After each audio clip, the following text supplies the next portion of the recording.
le protocole était parfaitement appliqué dans les différentes écoles du quartier de Bacalan. Il se trouve que les cas qui ont été repérés sont des cas de contamination qui sont faits à travers essentiellement des regroupements de familles autour de repas qui n'ont rien à voir avec l'école. C'était donc des rassemblements privés.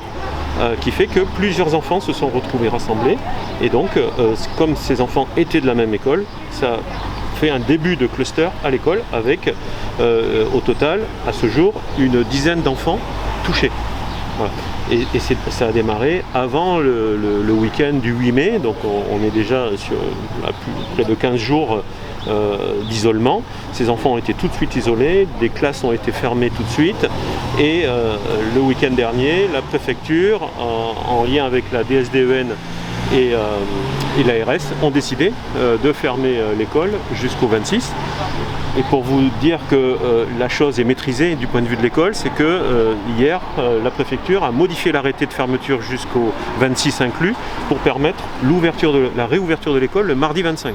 Donc, ce qui a alerté quand même, c'est qu'au-delà de l'école, plus d'une trentaine de situations adultes, enfants du quartier de Bacalan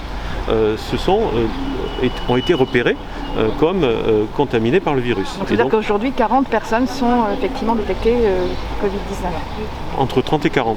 Entre 30 et 40, et donc d'où l'opération que je salue d'un dépistage systématique sur le quartier de Bacalan. Et j'invite vraiment tous les habitants, adultes, enfants, à venir se faire dépister pour qu'on puisse évidemment mieux circonscrire, enrayer et combattre une éventuelle propagation de l'épidémie.